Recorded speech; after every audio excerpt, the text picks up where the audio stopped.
K-pop bukan cuma soal musik dan panggung megah. Di balik semua itu, ada strategi organisasi yang rapi banget. Dua agensi besar, SM Entertainment dan YG Entertainment, jadi contoh menarik nih. Cara mereka mengolah artis, trainee, sampai bisnis global ternyata bisa kita pahami lewat framework manajemen dari Peter Senge, yaitu The Fifth Discipline. Lewat 5 disiplin ini, kita bisa melihat kenapa ada organisasi yang stabil dan terus tumbuh, sementara yang lain justru rapuh karena terlalu bergantung pada sedikit faktor saja. Yuk kita kenali framework Peter Senge lebih dalam, lewat perbandingan SM Entertainment dan YG Entertainment.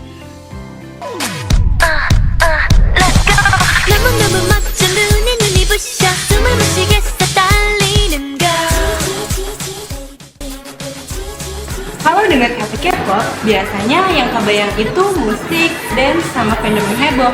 Tapi pernah nggak sih kepikiran di balik semua itu ada strategi organisasi yang rapi banget? Agensi besar seperti SM Entertainment dan YG Entertainment itu nggak cuma bikin lagu, tapi juga mengelola artis, trainees, sampai investor. Nah, cara mereka jalanin semua itu ternyata bisa kita lihat pakai framework manajemen yang keren banget. Framework ini ngomongin gimana organisasi bisa jadi tempat belajar yang hidup. Dan kalau kita bandingkan SM sama YG, wah banyak hal menarik yang bisa kita lihat. Tapi jangan salah ya, nggak semua agensi mainnya sama. Ada sistem yang kuat, ada juga yang agak rapuh kalau artis utamanya nggak aktif. Makanya menarik, karena saya bilang organisasi itu kayak organisme. Kalau tiap bagiannya belajar, organisasi akan berkembang. Nah, lewat K-pop kita bisa lihat jelas gimana teori ini hidup di dunia nyata. Jadi, kita akan jalanin 5 langkah besar, dari penguasaan diri, cara pandang, visi bersama, pembelajaran tim, sampai berpikir sistemik. Dan kita mulai dari fondasi pertama, yaitu personal mastery. Bayangkan, organisasi seperti rumah. Fondasi rumah itu adalah individu-individu yang ada di dalamnya.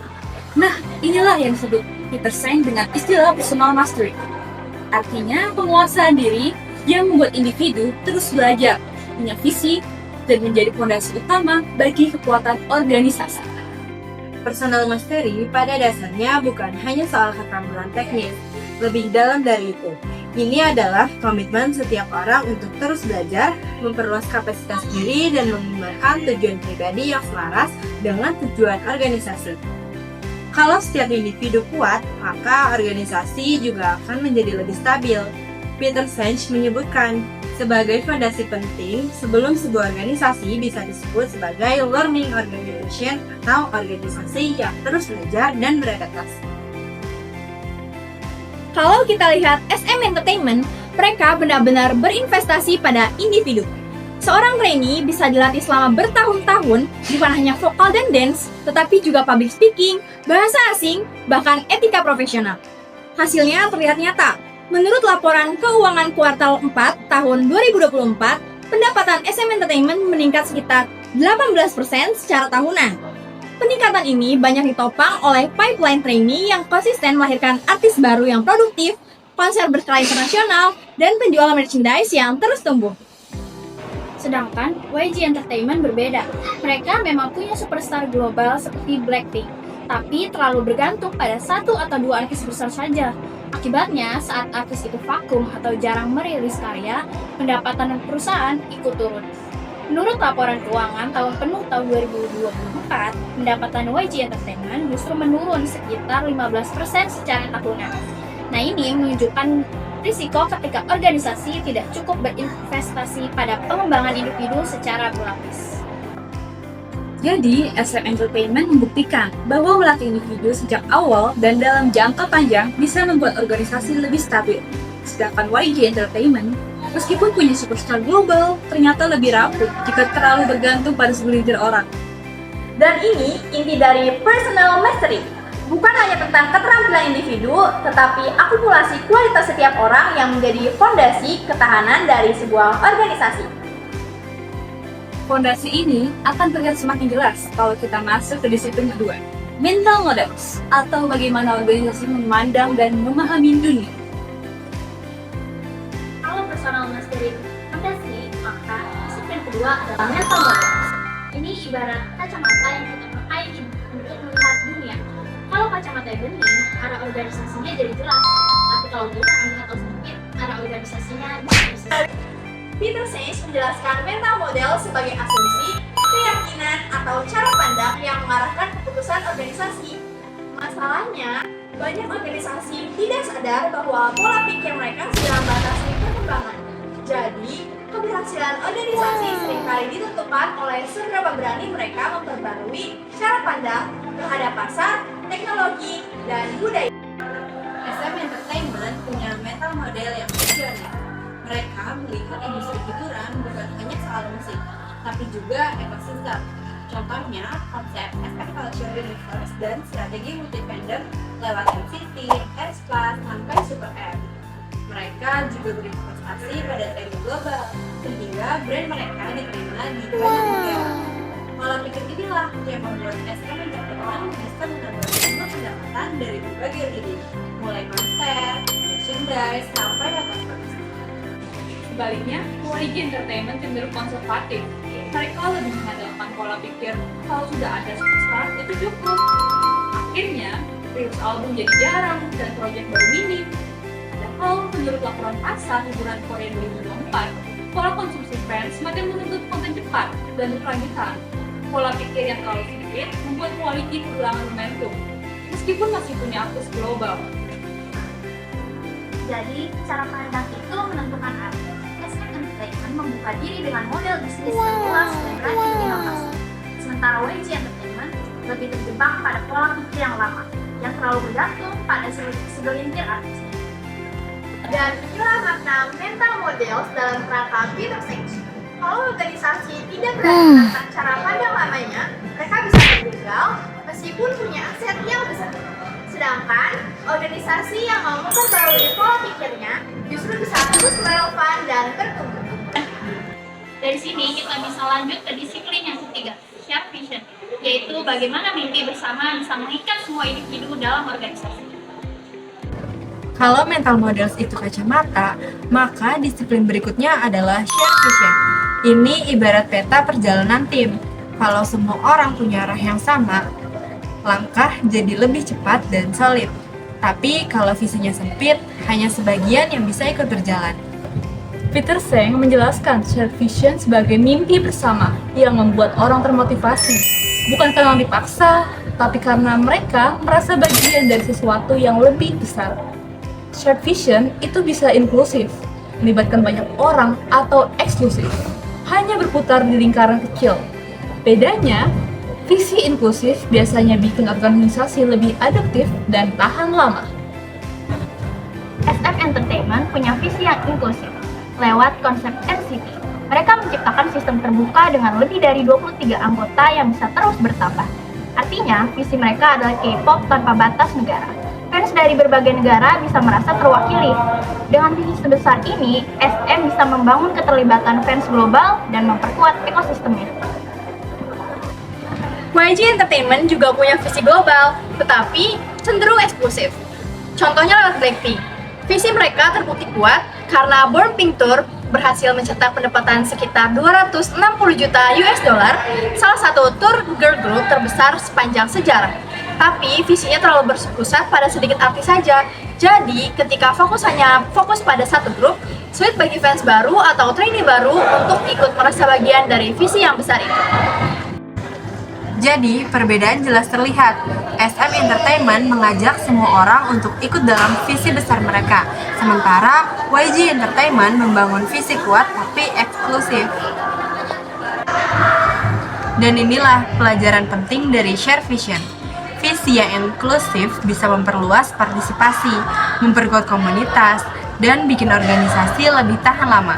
Sedangkan visi yang eksklusif bisa sangat kuat tapi juga berisiko rapuh. Kalau sudah bicara soal visi, tentunya pertanyaannya itu bagaimana tim bisa bergerak untuk mewujudkannya? Itulah yang akan kita bahas di disiplin keempat, team learning. Kalau shared vision itu ibarat peta, maka team learning adalah cara kita bergerak bersama menuju tujuan itu. Bayangkan kalau awak kapal mendayung ke arah yang berbeda. Kapalnya hanya berputar di tempat. Tapi kalau semua menyelaraskan gerak, kapal bisa melaju dengan cepat dan stabil. Peter Seng menjelaskan bahwa team learning adalah disiplin di mana kapasitas tim lebih besar daripada jumlah individunya. Ada 3 kuncinya. 1. Dialog, bukan debat. Artinya, anggota tim saling mendengar, bukan hanya menang argumen. 2. Thinking together, atau tim berlatih membangun pola pikir kolektif, sehingga putusan lahir dari pemahaman bersama, bukan sekedar instruksi atasan. 3. Alignment atau penyelarasan. Kalau individu punya visi pribadi, shared vision menyatukan arah, dan team learning memastikan langkah-langkah nyata bisa sinkron. Organisasi yang kuat bukan hanya punya orang pintar, tetapi punya tim yang bisa belajar bersama. Di SM Entertainment, team learning sudah tertanam sejak training. Mereka sering menempatkan anak-anak dari berbagai negara dalam satu tim latihan. Jadi, mereka bukan hanya belajar vokal atau dance, tapi juga belajar bagaimana memahami budaya, kerja, dan gaya belajar teman yang berbeda. Contohnya di NCT, anggota dari Korea, Jepang, Tiongkok, bahkan Amerika berlatih bersama. Hasilnya, mereka bisa tampil sinkron dalam formasi besar, meskipun berasal dari latar belakang yang sangat beragam. Ini bukti bahwa team learning bisa membuat tim besar tetap kompak sekaligus inovatif. Kalau diibaratkan, sistem team learning di SM Entertainment itu seperti orkestra besar. Ada banyak pemain alat musik dari berbagai negara dengan gaya bermain yang berbeda. Tapi lewat latihan bersama, mereka bisa menyatu menghasilkan harmoni. Begitu juga dengan NCT, jumlah membernya besar, latar belakang yang berbeda, tapi mereka bisa tampil sinkron di atas panggung. Jadi, SM bukan hanya melatih individu, tapi juga membangun budaya belajar bersama sejak awal. Hasilnya, organisasi punya daya tahan karena tidak bergantung pada 1 atau 2 organisasi saja. YG punya pendekatan yang berbeda. Mereka menekankan team learning dalam lingkup yang lebih kecil tapi sangat intens. Blackpink misalnya, hanya 4 orang, tapi chemistry-nya mereka luar biasa karena bertahun-tahun dilatih bersama dalam situasi yang sangat ketat. Hasilnya terlihat di panggung, mereka bisa saling mengisi, improvisasi live tanpa merusak flow, dan tetap sinkron di depan ratusan ribu penonton. Namun, karena fokusnya sangat sempit, proses team learning di YG kurang menyebar ke tren-tren atau grup lain. Itu membuat kekuatan timnya tuh luar biasa mendalam, tapi tidak meluas ke seluruh organisasi. YG justru seperti band kecil, anggotanya sedikit, tapi chemistry mereka dalam banget. Misalnya Blackpink, hanya 4 orang, tapi karena mereka latihan bertahun-tahun bareng, hasilnya bisa saling melengkapi bahkan saat improvisasi live di panggung. Kekuatan model YG ini pada kedekatan tim yang super solid. Tapi ada risikonya juga, kalau salah satu pemain band berhenti atau rehat, seluruh harmoni bisa goyah. Dan inilah yang bikin organisasi lebih rapuh kalau tidak diperluas ke tim lain. Jadi, SM mengembangkan team learning yang luas dan inklusif, sementara YG membangun team learning yang mendalam tapi terbatas. Dua-duanya punya kekuatan. Model SM membuat organisasi lebih adaptif menghadapi perubahan karena banyak tim bisa bergerak dalam serentak, sementara model YG membuat tim lebih solid, tapi berisiko rapuh kalau terlalu bergantung pada satu grup kecil. Pelajarannya jelas, organisasi yang sehat adalah organisasi yang memberi ruang bagi semua tim untuk belajar bersama, bukan hanya mengandalkan segelintir tim inti. Setelah kita bicara soal personal mastery, shared vision, mental models, dan team learning, sekarang kita sampai di disiplin terakhir, system thinking. Peter Seng menyebut ini sebagai disiplin kunci, karena organisasi bukan sekedar kumpulan orang atau tim, tapi sebuah sistem yang saling terbantu. Masalah satu bagian bisa berdampak ke seluruh bagian. Systems thinking berarti melihat pola besar, bukan hanya kejadian kecil. Ada beberapa prinsip penting. Yang pertama, interconnectedness, atau semua bagian organisasi saling terhubung. Yang kedua, ada feedback loop, yaitu apa yang kita lakukan sekarang bisa kembali mempengaruhi kita di masa depan, baik positif maupun negatif. Lalu ada delay effect, yaitu hasil dari sebuah keputusan tidak selalu langsung terlihat. Organisasi yang berpikir sistem bisa menghindari solusi instan yang menimbulkan masalah baru. Mereka lebih fokus pada akar masalah, bukan hanya gejalanya. SM terkenal dengan system thinking lewat strategi NCT. culture, technology. Mereka menciptakan sistem grup dengan subunit berbeda. Ada NCT 127, NCT Dream, NCT U, Wi-Fi, tapi semuanya tetap berada dalam satu payung besar. Artinya, trainee bisa masuk ke subunit sesuai kebutuhan dan target pasar, tapi tetap bagian dari sebuah NCT. Ini membuat SM fleksibel merespons tren global tanpa harus membentuk grup baru dari nol setiap kali. Inilah contoh nyata dari sistem thinking. Melihat artis bukan hanya individu, tetapi bagian dari ekosistem yang lebih luas. Sedangkan YG lebih fokus pada grup yang inti, seperti Big Bang atau Blackpink. Mereka membangun sistem yang berputar di sekitar satu grup besar. Kelebihannya, fokusnya bisa sangat dalam, promosi lebih terarah, brand image lebih kuat, tapi kelemahannya, ketika satu grup vakum atau bubar, dampaknya sangat besar ke seluruh perusahaan. Ini menunjukkan bahwa sistem thinking di YG cenderung lebih sempit. Sistemnya kuat, tapi terlalu bergantung pada satu titik pusat. SM melihat artis sebagai bagian dari yang sistem yang besar, saling mendukung. YG melihat artis sebagai inti sistem yang menopang perusahaan. Keduanya punya konsekuensi. Sistem SM membuat organisasi lebih tahan terhadap perubahan pasar, sedangkan sistem YG membuat fokus lebih kuat, tapi juga lebih rapuh kalau satu bagian terganggu. Nah, pelajarannya, organisasi yang sehat perlu membangun sistem fleksibel, berlapis, dan saling menopang. Dengan begitu, mereka tidak hanya bertahan, tapi juga berkembang. Kelima disiplin Peter Senge saling terhubung. Personal mastery menguatkan individu, mental models membantu kita berpikir jernih, self vision menyatukan arah, team learning membuat langkah kita kompak, dan sistem thinking menghubungkan semuanya dalam gambaran besar. Organisasi yang bisa menerapkan kelimanya akan lebih adaptif, lebih inovatif, dan lebih tahan menghadapi tantangan di masa depan. SM membuktikan lewat training global dan NCT. YG membuktikan lewat chemistry mendalam dari Blackpink dan Big Bang. Dan bagi kita, pelajarannya jelas. Masa depan organisasi ada pada kemampuan untuk belajar, bukan hanya bertahan.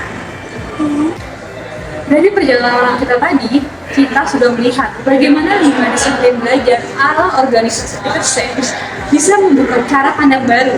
Sekarang, mari kita simpulkan apa makna dari semua ini dan apa pelajaran yang bisa kita ambil dari SM Entertainment dan YG Entertainment. 5 disiplin ini ibarat fondasi organisasi belajar. Pertama, personal mastery, individu yang terus belajar. Kedua, mental models, pola pikiran dibuka, bukan dikunci. 3, shared vision, arah bersama yang menyatukan. 4, team learning, kapasitas kolektif lebih besar dari individu. 5, system thinking, melihat hubungan bukan potongan masalah. Kalau kelimanya berjalan bersama, organisasi tidak hanya bertahan, tapi juga bertransformasi.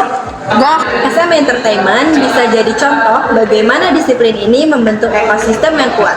Dari trainee yang dididik dengan personal mastery, keterbukaan terhadap mental models, baru lewat kolaborasi global, share vision yang dikomunikasikan jelas, tim learning lintas negara, sampai ke sistem thinking yang membuat bisnis mereka berlapis-lapis.